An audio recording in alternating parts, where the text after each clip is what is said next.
Voilà, donc on commence l'enregistrement pour le replay qui sera diffusé sur la communauté de Cheval en Conscience.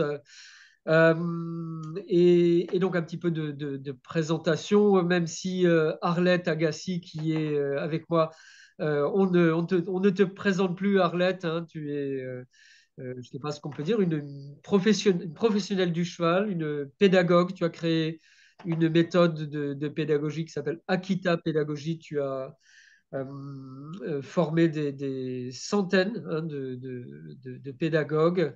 Et aujourd'hui, on parlera plus particulièrement de cette question qui est vraiment importante quand on voudrait commencer à travailler avec les chevaux, à avoir des activités de médiation avec les chevaux. Comment est-ce qu'on choisit les chevaux avec lesquels on va travailler et comment on peut les préparer. Avant de commencer l'interview proprement dite, je voudrais vous parler de Cheval en Conscience. Donc, Cheval en Conscience est une communauté euh, qui compte maintenant plus de 1000 membres. On en est à 1012, je crois, et qui s'est créée suite au sommet en ligne Chevaux médiateurs, Chevaux guérisseurs. Et donc, je vais vous partager mon écran pour vous montrer donc le site internet de Cheval en Conscience. Donc, voilà, donc je vous partage mon écran euh, avec ce site de Cheval en Conscience. Alors, si ça voulait bien marcher, voilà, très bien.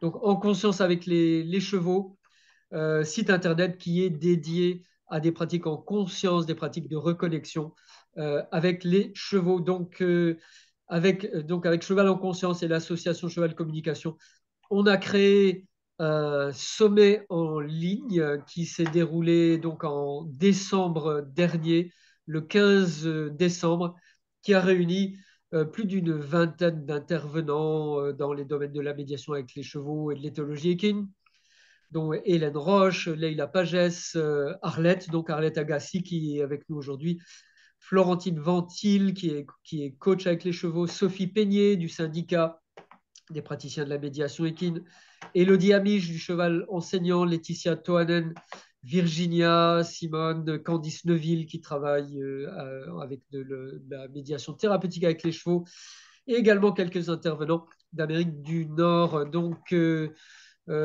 à la suite de ce sommet en ligne qui a vraiment très très bien marché, on a eu plus de 1500 inscrits, il y a eu 12 000 vues de vidéos. Nous avons créé une communauté, la communauté Cheval en Conscience. Et dans cette communauté, on organise donc différents événements, des interviews, des partages. Et il y a des groupes thématiques dans cette communauté. Vous voyez là les différents groupes. Donc choisir, préparer un cheval pour la médiation, créer un lieu refuge pour la médiation équine, quel type de formation pour pratiquer professionnellement euh, les chevaux pour apprendre avec nous, euh, et puis des aspects un peu plus philosophiques, hein, la relation sacrée qu'on a avec les chevaux. Pour moi, c'est quelque chose de très important, et pour la Arlette aussi, il y a quelque chose de sacré dans cette relation. Également, des sujets de discussion qui sont plus pragmatiques. Comment est-ce qu'on rédige des contrats, quelle assurance il faut choisir quand on travaille professionnellement, les questions de charte éthique, de bien-être. Enfin voilà, donc toute une série de groupes thématiques qui sont sur ce site internet Cheval en Conscience. Et vous pouvez vous inscrire gratuitement en tant que membre de la communauté Cheval en Conscience. Si vous souhaitez participer activement à nos groupes et également assister au replay des différentes interviews, alors à ce moment-là, il y a un abonnement, et donc un abonnement qui commence avec, je suis en train de chercher l'abonnement sur mon écran, qui commence à 7,99 € pour un an, et pour, voilà, je vous affiche les formules. Et donc pour 15,99 € par an, vous avez accès à toutes ces discussions de groupes thématiques. Et pour 34,99 €, vous avez également accès à toutes les vidéos, au pack vidéo du sommet en ligne. On m'a demandé s'il y avait maintenant un pack vidéo, puisque les vidéos, les interviews ont été gratuites jusqu'au 15 janvier. À partir donc du 15 janvier, elles sont disponibles sur abonnement à notre site Cheval en Conscience, 34,99 € par an. Donc voilà pour la petite partie présentation et commerciale, n'est-ce pas, de cette communauté Cheval en Conscience. On a vraiment l'intention de partager des témoignages, des points de vue, des perspectives, de continuer cette impulsion du sommet en ligne qui a commencé donc en décembre dernier avec une communauté de plus de 1000 membres dans les métiers de la médiation avec le cheval. Donc, à nouveau, bonjour Arlette. C'est vraiment un plaisir de t'accueillir aujourd'hui, donc avec également la cinquantaine de personnes qui se sont inscrites pour cette vidéo. Et donc avec aujourd'hui un thème, choisir et préparer les chevaux pour la médiation équine. Et donc une vraie question. Et comme tu me le disais tout à l'heure, il y a un engouement aujourd'hui pour ces métiers de la médiation avec les chevaux. Donc, qu'est-ce que, quels seraient les principaux critères de choix? À quoi il faut réfléchir quand on choisit, quand on veut préparer ses chevaux pour des activités de médiation? Ouais, alors bah, merci pour de soulever cette question, Sylvain. Maintenant, malheureusement, je vais pas forcément y répondre aujourd'hui parce que je pense qu'il y a des questions fondamentales à fréquenter avant celle-là. Tu vois? Oui, Avant celle de quel cheval est-ce que je vais, avec qui je vais travailler et comment je vais le préparer. Parce que là, on voit qu'il y a effectivement beaucoup de personnes qui sont dans des aspirations de reconversion professionnelle, qui ont pas mal souffert dans leur carrière ou qui ont été à côté de leur vocation, puis qui sentent maintenant qu'ils ont envie de se diriger vers toutes ces nouvelles formes d'accompagnement assisté par le cheval, médiation, coaching, tout ça.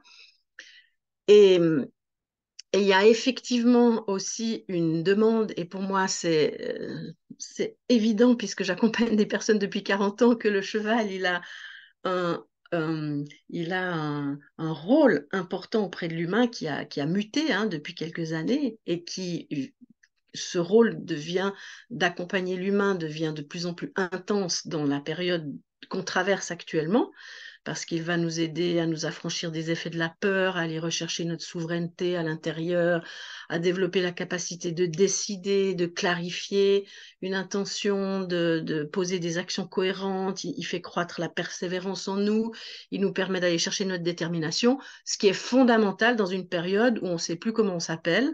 Conserver la santé mentale est un défi quotidien.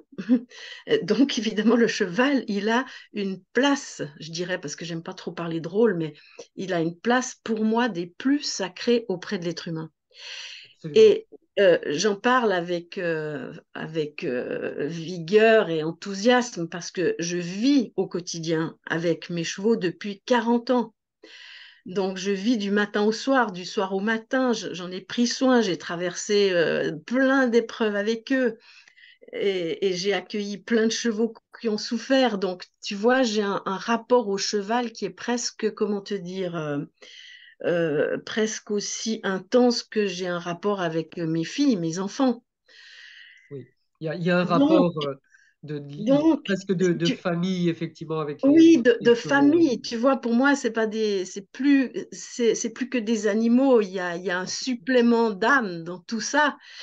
Et pour avoir formé des personnes, pour avoir accompagné toutes ces personnes, j'ai assisté vraiment à des miracles de transmutation, je vais dire, pour pas parler de guérison, parce que c'est complexe, mais en tout cas de personnes qui ont réussi à transmuter des états intérieurs qui ont modifié leur vie.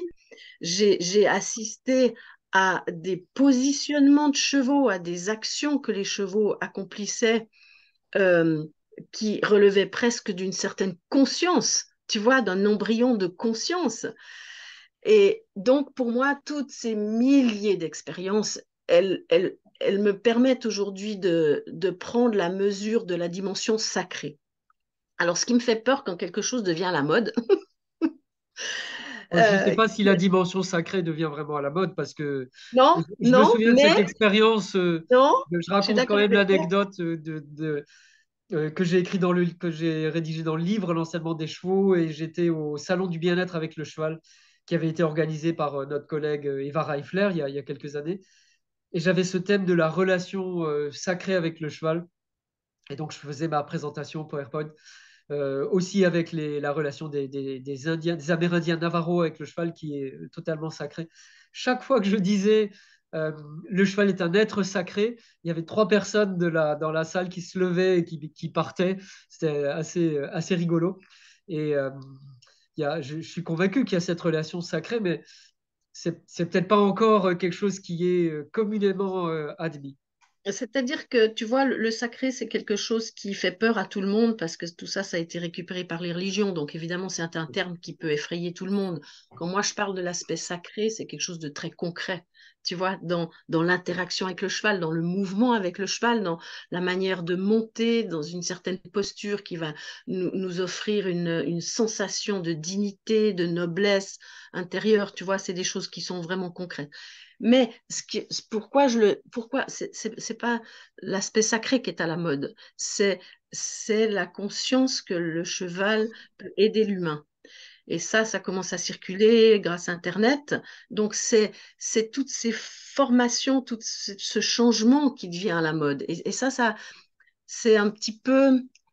J'aimerais aujourd'hui pouvoir dire que avant de choisir un cheval, si quelqu'un veut commencer à faire de la médiation ou quelqu'un qui a des habiletés, qui a une grande expérience dans sa forme d'accompagnement, veut commencer à mettre en place une formation ou forme des personnes, hein, eh bien, il y a des questions à fréquenter. Avant toute chose, c'est la personne qui veut se former là-dedans.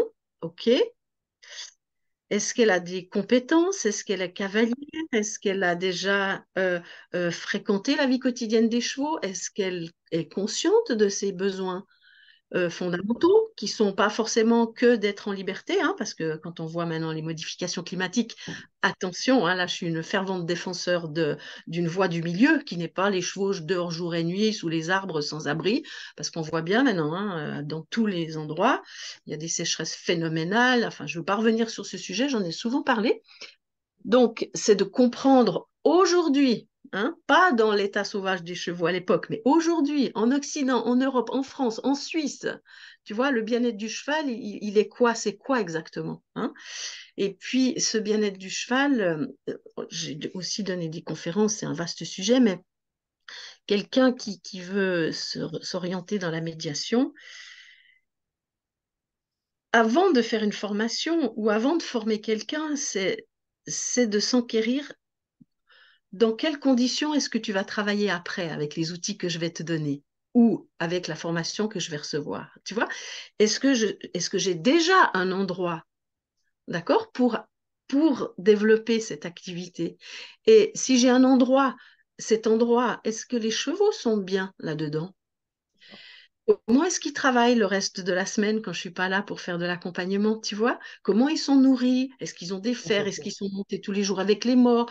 Comment les gens qui enseignent l'équitation dans ce lieu traitent les chevaux, tu vois?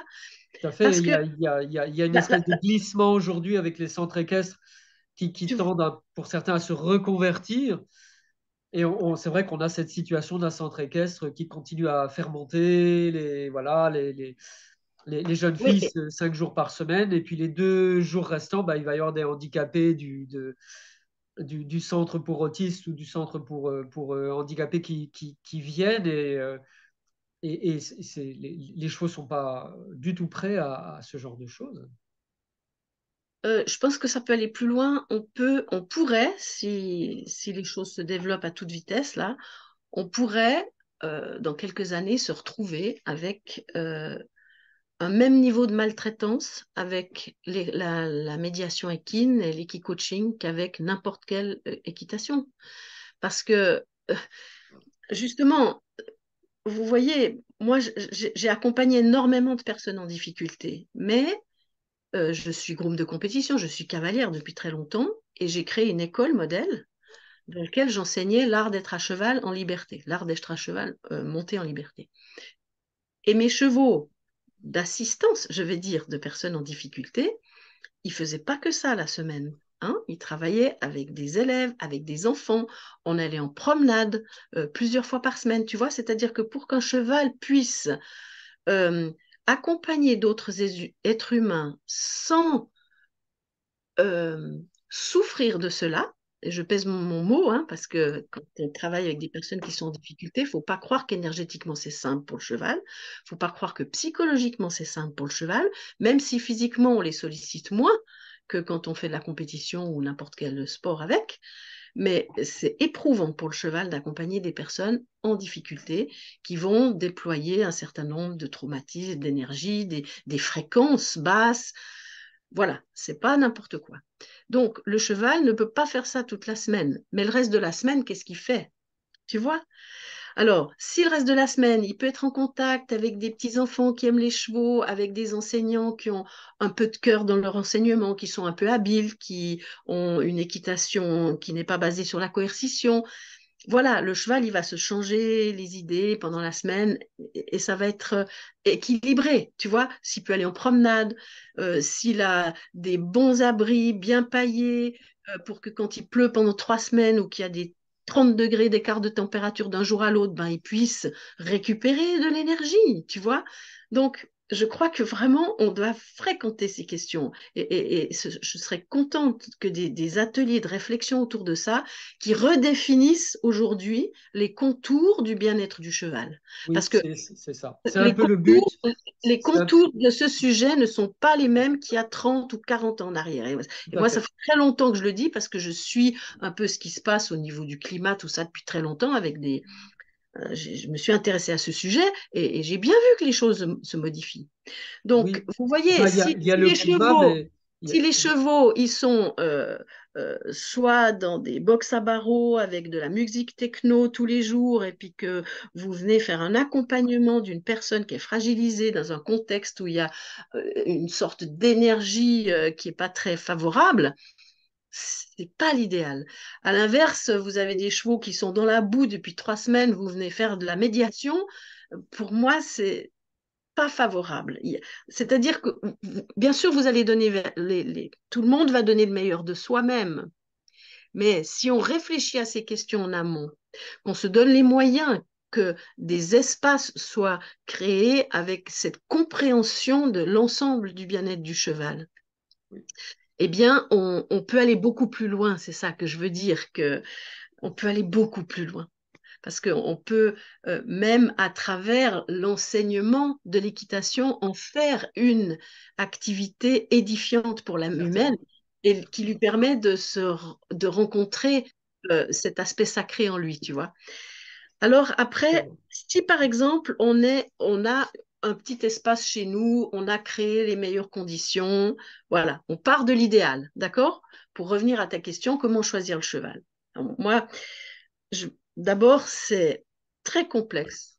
C'est très complexe de choisir un cheval qui va être heureux dans la médiation. Parce que moi, si je travaille avec un cheval qui n'est pas heureux dans la médiation, je ne suis pas en paix avec ma conscience et je ne vais pas le faire.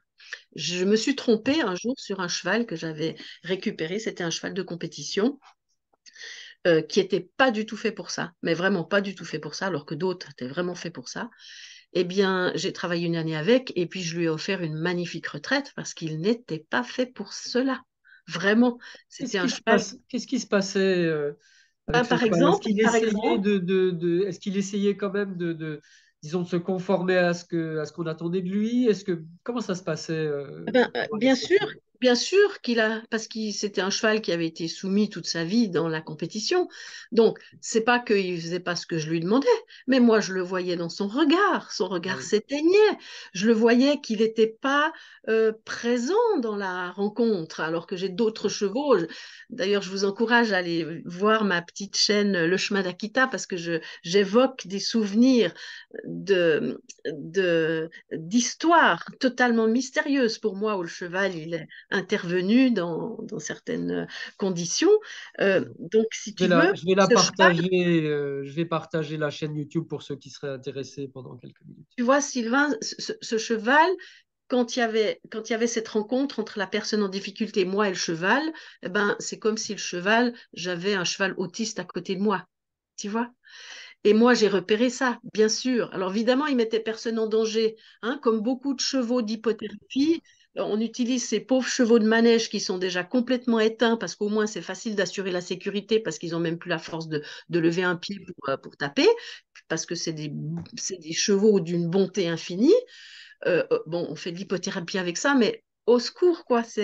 Tu vois, il y a un truc là pour moi qui est pas juste parce que le bien-être du cheval n'est pas au rendez-vous dans la rencontre thérapeutique. Et le cheval ne s'épanouit pas là-dedans. C'est pour ça que vraiment pas tous les chevaux sont faits pour faire de la médiation. Ouais. Donc voilà ce que je voulais dire. Mais par contre, mettons que euh, vous êtes dans des super conditions. Moi, j'ai toujours fait attention de choisir, pour aller dans la forme, hein, de choisir des chevaux plutôt petits que des grands Oui, chevaux. Hein. absolument. Parce que, ne serait-ce que si, par exemple, parmi les équicoachs ou parmi les médiateurs, il y a des personnes qui étaient enseignants de l'équitation, puis qui ont enrichi leur pratique avec cette formation-là, ils peuvent aller beaucoup plus loin dans l'accompagnement si tout d'un coup ils initient la personne à l'art d'être à cheval, tu vois, avec des outils conscients. Et donc, c'est vraiment intéressant de pouvoir placer la personne sur le cheval parce que on a, comme je l'avais dit dans une conférence, je sais plus où et je sais plus quand, on a une rencontre entre le chakra racine chez nous qui va rencontrer le plexus solaire du cheval et il y a une communion là énergétique qui est très particulière, qui génère un certain nombre de sensations en nous parce on est dans notre cathédrale intérieure au sens propre du terme. Tout à fait. Donc, c'est vraiment précieux, tu vois, de pouvoir aussi offrir cette chose-là au sein de la médiation. C'est une étape. Mais pour ça, si vous avez des gros chevaux qui font 1,80 m, assurer la sécurité, c'est beaucoup plus complexe, vous voyez? Parce que si vous avez des petits chevaux, qui sont porteurs de poids, qui peuvent porter à la fois des enfants et à la fois des personnes adultes, eh bien, quand la personne elle va descendre dans la nudité du cœur et qu'elle va décrire les yeux fermés ce qui se passe pour elle dans cette rencontre-là, qui peut générer énormément de choses, c'est très important qu'il y ait une bulle de sécurité vraiment close autour de la rencontre pour que le cheval soit particulièrement attentif, ne fasse pas de mouvement brusque et que si quelque chose devait arriver, vu que le cheval n'est pas trop grand, vous pouvez assurer la sécurité de la personne, tu vois. C'est Donc, sûr. ce que je recommande vraiment aux personnes qui sont à la recherche d'un cheval pour faire de la médiation, c'est de choisir déjà au niveau de la taille des chevaux qui sont plutôt de la taille d'un Mérins. Un 60. Un 60. Oh non, moi je suis plutôt autour d'un 50. Parce que J'avais une remarque un par rapport 60, à ça et qui vient des recherches qui avaient été faites sur les anciens chevaux et j'ai eu la chance de beaucoup discuter avec Yvette Running Horse Collin qui est de la nation Lakota et elle fait des recherches scientifiques sur comment est-ce que les humains ont commencé à s'approcher des chevaux et elle pense que ça fait des milliers d'années depuis le néolithique. Et donc il y a eu des recherches scientifiques donc avec ce scientifique du CNRS à Toulouse qui s'appelle Ludovic Orlando, qui a fait des recherches génétiques en fait sur l'évolution du cheval avec les humains. Et justement, les premiers chevaux qui se sont approchés des humains, qui montrent des signes de domestication, qui ne sont pas les chevaux de Przewalski d'ailleurs, comme on l'entend parfois dire, c'est d'autres chevaux. Euh, C'était des petits chevaux rustiques. Hein, genre Mérins, genre Camargue, genre voilà, Antioche, des petits chevaux, pas les grands sels français ou les. Voilà, et ça corrobore tout à fait ce que tu dis. Je pense que c'est aussi des chevaux qui, dans leur mental, euh, ont l'habitude, ont peut-être la mémoire collective d'être avec des humains depuis des milliers et des milliers d'années. je ne sais pas, mais en tout cas, voilà, pour moi, au sein de mon école, ça a toujours été précieux d'avoir des chevaux entre 1,50 m, 1,60 m maximum pour pouvoir, c'est une question de sécurité. Et puis, l'autre chose, c'est que si on veut choisir un cheval, euh, il y a un très beau livre, mais malheureusement, il n'est plus édité. Et je trouve très navrant ça, parce qu'il aurait tout son sens aujourd'hui avec le développement de ses activités. C'est Ferdinand Klaus-Empfling. Il a fait une étude sur les 26 caractères de chevaux. Ça s'appelle Lorsque les chevaux se révèlent. Et si vous pouvez tomber sur un livre comme ça et que vous êtes dans une période où vous allez choisir un cheval, c'est vraiment intéressant. Là, il a fait une recherche qui m'a fascinée et qui m'a accompagnée dans le choix de certains derniers de mes chevaux parce qu'il détermine justement, il a réussi à trouver, à lire la typologie des chevaux qui étaient vraiment faits pour l'accompagnement ou pour le sport ou pour la haute école. Enfin, et voilà, si vous pouvez lire ce livre, je vous encourage parce qu'il donne des pistes de réflexion et des grilles de lecture quand vous allez voir des chevaux qui pourraient vous aiguiller là-dedans. Et puis Mais l'autre, en quelques mots, quelles seraient les choses les plus importantes de... non, faut lire ce livre. Moi, j'aime pas D'accord, sortir des petits trucs comme ça a pas de sens. Il faudrait pouvoir trouver ce livre. oui. Et Il est puis l'autre épuisé chez chose, l'éditeur, mais il y a encore quelques exemplaires qui circulent. ouais, peut-être vous pouvez les trouver d'occasion justement sur, je sais pas, sur des plateformes comme Amazon ou comme ça. Après, il y a une autre chose que j'ai toujours fait, vraiment, avant d'acquérir un cheval, en ce qui me concerne, c'était de faire des communications intuitives avec les chevaux pour savoir est-ce que ces chevaux sont d'accord ou pas d'accord. Est-ce qu'ils sont faits pour ça ou pas faits pour ça? Alors là aussi, c'est important de trouver des communicateurs et c'est pas toujours facile. Moi, j'ai eu la chance de travailler avec une femme qui s'appelle Vanna Tati pendant 30 ans sur Genève. Maintenant, je travaille avec une autre communicatrice qui s'appelle Nadia, qui est à Cannes, qui est une personne très compétente parce que j'ai pu vraiment objectiver toutes les communications que j'ai fait avec elle. Mais voilà, c'est un sujet qui est délicat, c'est c'est pas facile parce que il faut trouver des personnes qui sont réellement connectées. Voilà, je suis aussi, je travaille toujours avec des communicateurs, mais des fois je suis dubitative quand j'entends parler de certaines communications. Voilà, en tout cas, c'est important de faire des communications avec eux pour pouvoir de nouveau s'approcher le plus près possible d'un cheval qui a envie d'être avec nous pour ça, quoi. Et puis, Oui, bien sûr, aussi, ce que j'aimerais dire, c'est que c'est nettement préférable d'avoir les chevaux à la maison quand on veut faire ce type de travail, tout à justement. fait.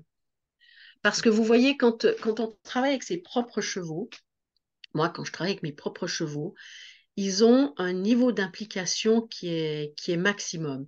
Et puis, je suis en capacité de repérer, par exemple aussi, si c'est un jour où c'est pas possible pour ce cheval parce que il a mal dormi, parce qu'il a, tu vois, il y a plein de facteurs qui vont faire que tout d'un coup, c'est pas le moment pour lui. Ou de pouvoir, par exemple, j'ai une jument, elle était tellement empathique, cette jument, est tellement sécure, cette jument, que j'ai beaucoup travaillé avec des personnes un certain temps qui avaient des dépressions, qui étaient dans des gros chagrins, etc. Eh ben, j'ai travaillé pendant 6 mois un peu trop avec ces personnes, et puis cette jument, elle m'a développé une pathologie pulmonaire, tu vois. Et donc, dès que j'ai fait le lien entre ces accompagnements où elle prenait trop de choses euh, pour elle, sur elle, tu vois. C'était pas volontaire de sa part, mais c'est leur nature empathique complètement, avec un cœur immense, un Complètement. rayonnement du corps immense, qui est un réceptacle de toute notre misère humaine. Et puis, elle était tellement hypersensible que ça a été trop pour elle. Donc, quand j'ai observé ça, bah, évidemment, je l'ai sortie de ce type d'accompagnement.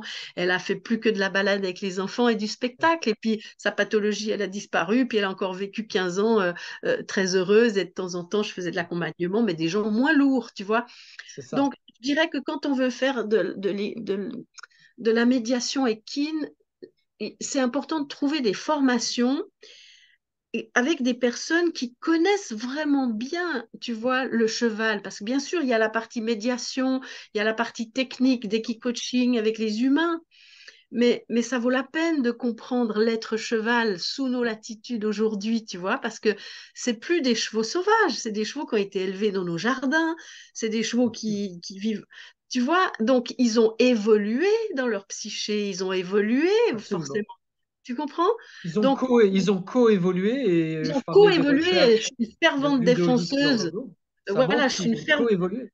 Oui, et je suis une fervente défenseuse de commencer à être conscient que on est dans un processus de coévolution. Ça veut dire que nous, on peut aussi apporter quelque chose au cheval à travers des activités qui sont liées à l'art de l'équitation, par exemple, ou de l'art d'être à cheval, parce que le cheval, et je l'ai vu avec mon petit cascabel, bon, certains, ils connaissent l'histoire, mais ce petit cheval, quand je l'ai récupéré, il avait des phalanges basculées, il croisait les pieds devant, derrière, il se tenait pas tout seul dans le parc, il tombait tout seul, il avait pas de force, il était tout chétif.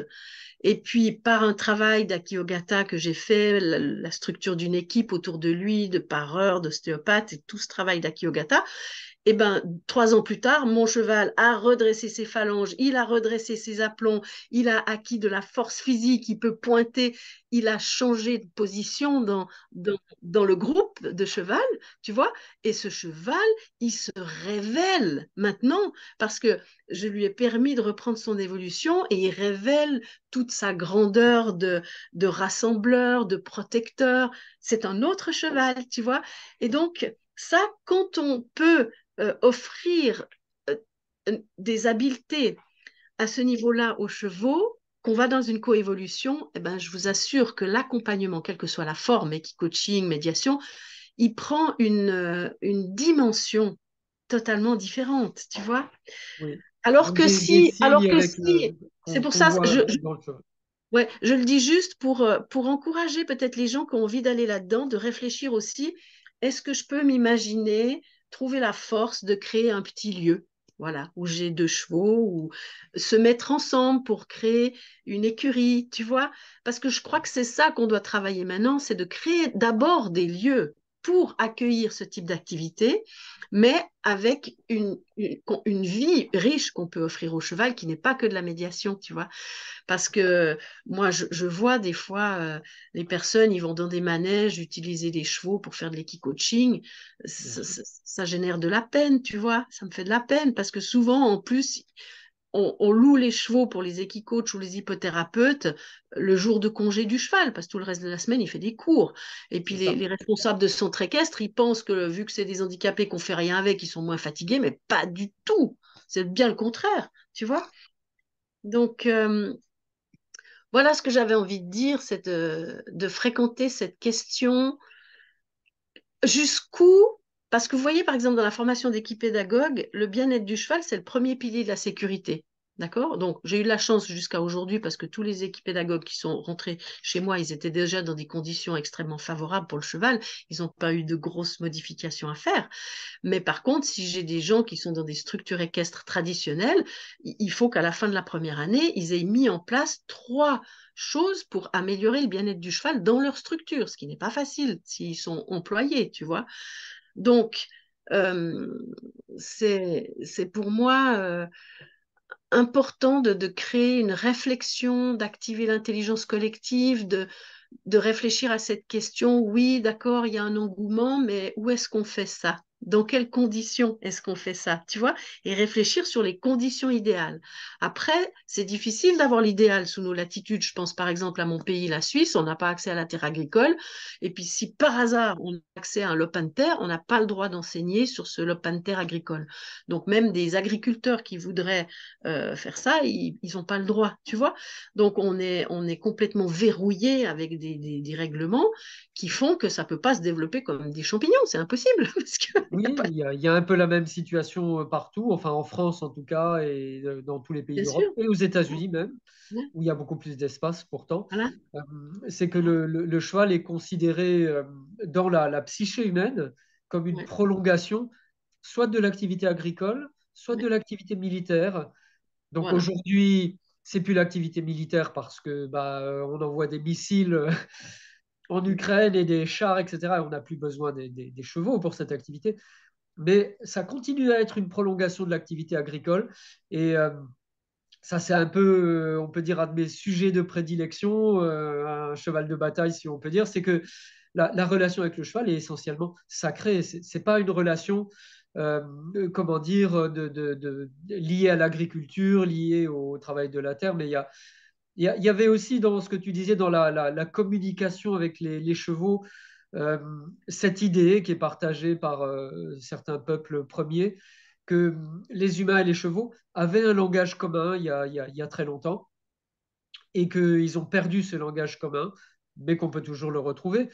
Et, par rapport à ces questions dans le chat sur la communication animale, euh, oui, il y a un langage commun qui n'est pas forcément d'ailleurs, disons, de la transe ou du chamanisme, mais plutôt un langage qui existait entre les deux espèces à cause de la coévolution. Et ce langage peut être retrouvé, et à mon sens, il doit être retrouvé quand on travaille au quotidien avec les chevaux, comme tu le dis, Arlette, absolument. Ouais. Oui, Je- et ce langage commun, c'est simplement, ce langage commun, il apparaît aujourd'hui, même on l'a pas perdu, parce que moi, je me sens dans un langage commun avec mes chevaux. Tout à fait. C'est juste quoi ce langage commun concrètement? C'est juste que quand on aime le cheval pour ce qu'il est, en tant qu'être, et pas pour ce qu'il nous apporte ou ce qu'il nous permet de faire, mais et ce qui nous permet de révéler de nous-mêmes. Mais j'aime le cheval pour ce qu'il est, tu vois? Eh bien, je suis dans le cœur. Et cette posture intérieure qui n'est pas du tout prédatrice, eh bien, elle fait que le cheval, il s'intéresse à ce que je lui propose, tu vois. Donc, ce langage commun, il est juste une rencontre de cœur à cœur, tu vois, qui va se manifester dans un corps à corps quand on pratique une activité avec le cheval, que ce soit de la promenade, que ce soit du dressage, que ce soit euh, tu vois, c'est quelque chose qui va se bonifier, qui va se construire, parce que tu vois, les Indiens à l'époque, hein, ces premiers êtres humains, ils n'ont pas juste observé les chevaux dans les troupeaux, hein, ils se sont déplacés avec eux, ils ont travaillé avec eux, tu vois, c'est dans l'activité, c'est dans l'action C'est que ça. quelque chose de la relation devient vivante et vibrante. C'est évident que l'observation, c'est la première chose à poser, l'observation du cheval, mais on peut aller beaucoup plus loin, tu vois, dès que tu rentres en activité avec lui, eh ben là, déjà, tu es confronté à tes peurs, tu es confronté à tes incohérences, ton manque de clarté qui fait que le langage, il peut pas être, y a pas d'écoute possible, tu comprends? C'est ça.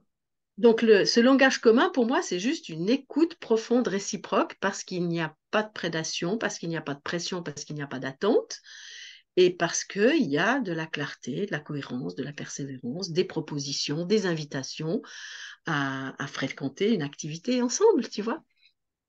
Absolument. Absolument. Et j'ai été formé par Linda Kohanov avec le Tao du cheval. Et il y a aussi cet aspect d'amplification que, à mon avis, il ne faut pas sous-estimer, parce que le cheval, dans son troupeau, amplifie les émotions. Non seulement il les reçoit, mais il les amplifie pour que, disons que la communication par les émotions, par le message des émotions, soit rapide, efficace, et qu'elle engendre aussi ce mouvement dont tu parles. Je pense qu'il ne faut pas le sous-estimer. S'il y a une émotion, le cheval amplifie cette émotion. C'est quelque chose qui fait naturellement, et je crois dans le mouvement aussi. Et je ne suis pas un professionnel du cheval, mais on connaît tous cette, euh, cette chose qu'on est en balade avec le cheval commence à vouloir prendre la main, il va de plus en plus vite, il va de plus en plus vite, et il amplifie le mouvement jusqu'à ce que éventuellement bah, il y a cet emballement là dont on parle, où on perd complètement la relation. Et, et je pense qu'il y a la même chose dans les sessions de médiation. Il y a également un phénomène d'amplification qu'il ne faut pas sous-estimer, qu'il faut prendre en compte, à mon avis. Bah, c'est tellement de sujets Oui, on a qu'on tellement de survole sujets, comme des papillons, là. Ça ça pourrait vaudrait être le sujet d'une heure entière Oh, mais de c'est le discussion. sujet de, bien sûr, mais pour moi, oui, amplifier, c'est surtout, mon expérience me montre que le cheval étant plus fort que nous, imprévisible et potentiellement incontrôlable, il va, dans notre rapport avec lui, il va vite euh, mettre en lumière, révéler, tu vois, révéler quoi? Ben, nos peurs, nos incohérences, tu vois, c'est ça qui va révéler, forcément, de par Absolument. sa nature, d'être plus fort que nous, imprévisible et potentiellement contrôlable, tu vois, et c'est ça qui est si extraordinaire. Mais après, ben voilà, assurer la sécurité, justement, ça c'est encore un autre sujet, mais assurer la sécurité dans l'accompagnement assisté par le cheval, dans la médiation équine et toutes ces choses-là, eh ben, croyez-moi, c'est du travail. Il faut comprendre ce que c'est que la sécurité. Il faut savoir où sont les piliers de la sécurité en tant qu'accompagnant, hein, pour garantir un cadre de sécurité. Et ça, ben, ça demande des solides formations pour comprendre vraiment ce que c'est que la sécurité. Et pour pouvoir maîtriser ces piliers de façon à ce que, d'abord, c'est important pourquoi? C'est important pour éviter les accidents. De comprendre les six piliers de la sécurité, c'est important pour éviter les accidents. Mais pas que, mais pas que. Parce que quand on fait de la médiation, par exemple, ou de l'accompagnement assisté par le cheval, dans le processus d'accompagnement, qu'est-ce qui va se passer? Si la personne qui accompagne, elle est profondément enracinée et présente à l'intérieur, dans la vision panoramique, elle accueille les informations. Elle est là comme un tuteur de résilience. Si le bain extérieur, il tient, hein, parce qu'il n'y a pas de tension, il n'y a pas de violence, il n'y a pas d'agression, tout ça, il y a un bain qui tient, d'accord? Le cheval, lui, il va rentrer, il va être dans ce bain et ça va tenir. Si vous voulez, la rencontre, elle tient.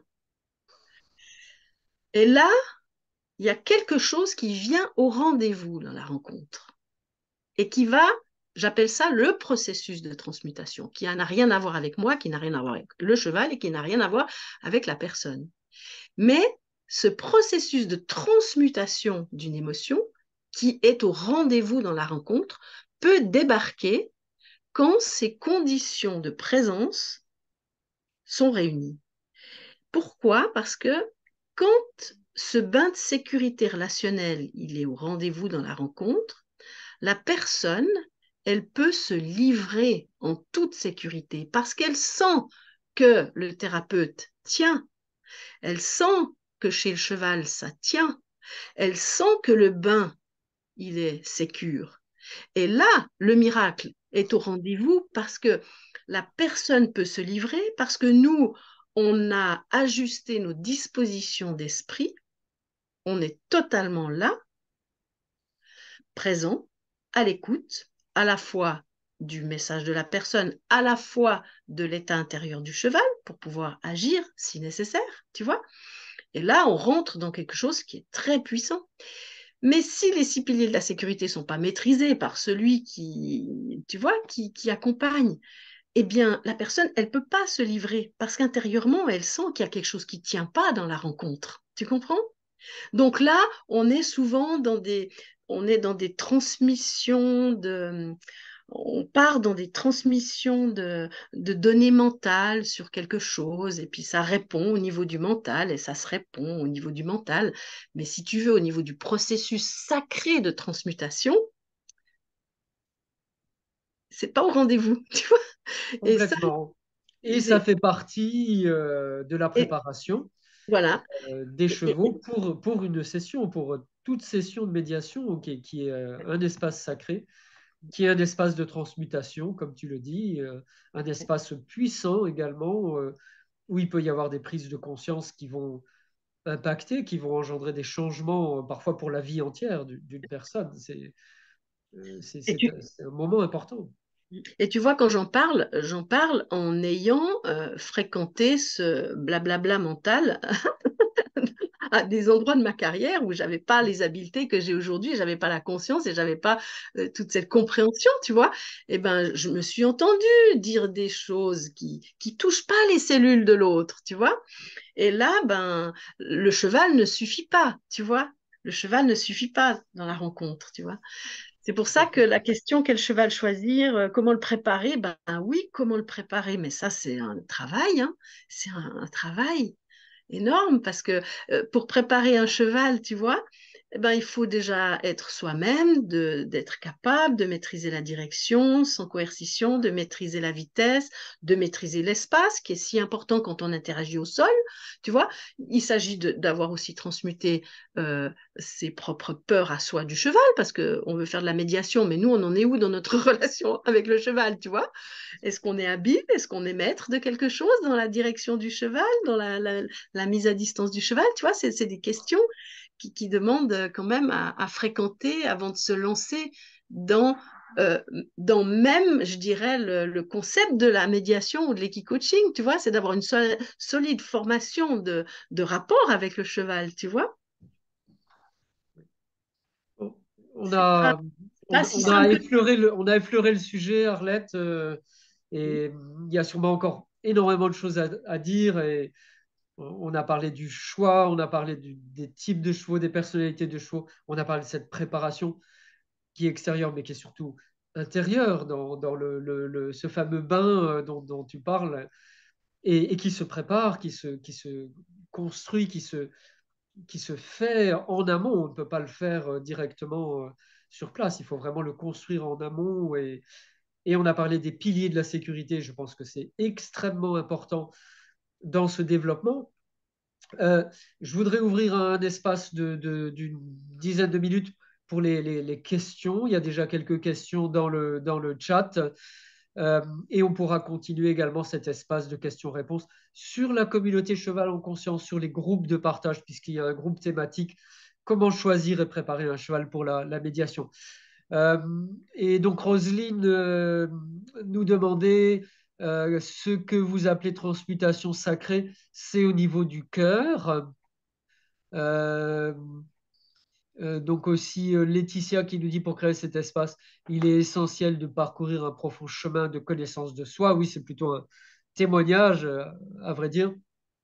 Donc, transmutation sacrée, oui, au niveau du cœur sans doute, et au niveau de la présence. C'est essentiellement quelque chose qui est, je crois, au niveau de la présence euh, et surtout les émotions. Qu'est-ce qu'il y a comme émotion en ce moment à l'intérieur de moi et voilà, donc le cœur, oui, le cœur comme réceptacle des émotions, certainement, oui.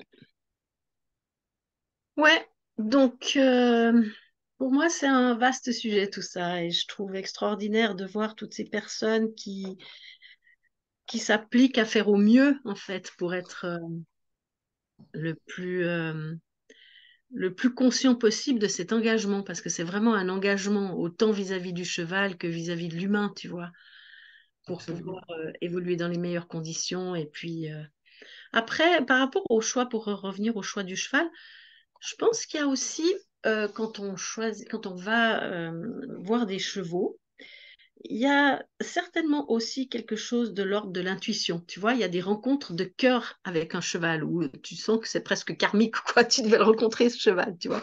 Et je pense que on peut aussi faire confiance à ça, tu vois. Parfois de se dire, ben voilà, c'est le cheval de ma vie, ou je sais pas, il y a eu un truc qui s'est passé. J'en parle d'ailleurs dans une histoire sur Diamant et mon petit cascabel sur la chaîne, hein. Sur la Euh, chaîne YouTube, oui, tout à ouais, fait. sur la chaîne Des YouTube. rencontres avec un cheval, absolument. Ouais, ouais.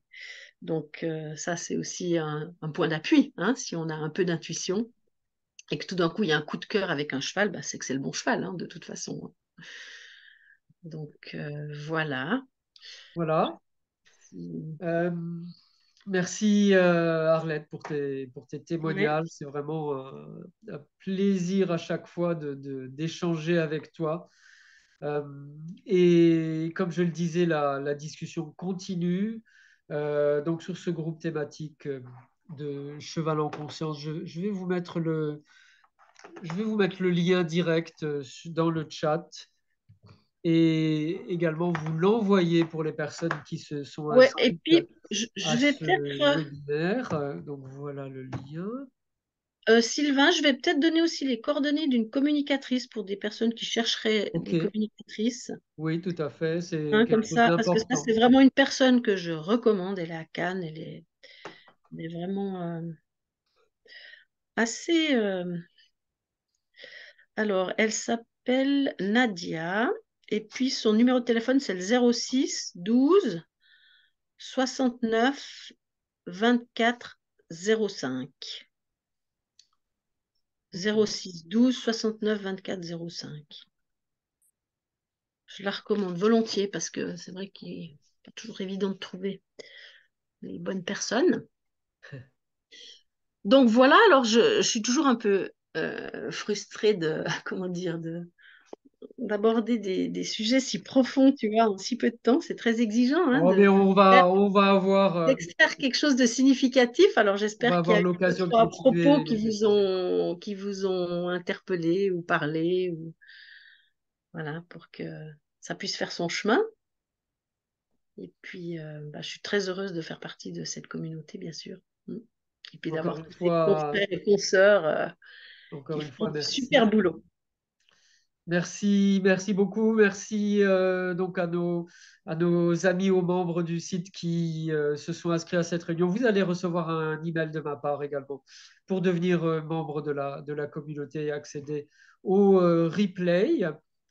Et voilà, on va continuer avec ces événements, au moins un événement tous les mois sur différentes thématiques. Hein, donc des thématiques plutôt générales, comment choisir, préparer les chevaux, peut-être aussi comment se préparer soi-même, des choses un peu plus, disons, pragmatiques liées à la réglementation. Et comme tu le disais, on est un peu dans ce réseau, dans ce filet de la réglementation, mais c'est nécessaire, c'est un cadre qui est nécessaire. L'éthique aussi, c'est très important. Comment est-ce qu'on construit une charte éthique, une activité qui respecte le bien-être des chevaux dans tous ces aspects. Et Ah puis bah de alors, s'il y avait une étude sur une charte éthique, je participe volontiers. ah ben, il y a un groupe thématique sur Je vais publier le d'ailleurs, bien-être des je chevaux. vais publier sur la plateforme, si tu m'autorises, j'avais écrit une Oui, lettre oui, à l'époque, il y a absolument. très Oui, longtemps, quand ils essayaient de faire une charte éthique pour les hypothérapeutes en Suisse. oui, oui, tout à fait. Je vais publier ça, ouais. Ok, c'est bien ça. Bienvenue, bienvenue pour ça.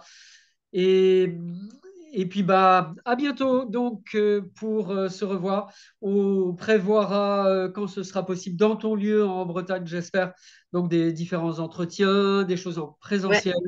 ouais, volontiers. Et avec plaisir donc de les annoncer sur la Je vous communication. accueillerai volontiers dans la clairière pour une petite journée de partage joyeux. C'est un endroit important et un endroit où c'est important en ce moment de partager, de rester en troupeau, de rester en communauté et de maintenir ce fameux bain, cet espace sacré qui nous relie avec nos compagnons, les chevaux. Merci beaucoup, Arlette, pour cette interview. Au revoir tout le Merci à monde. toi. Au revoir. Au revoir.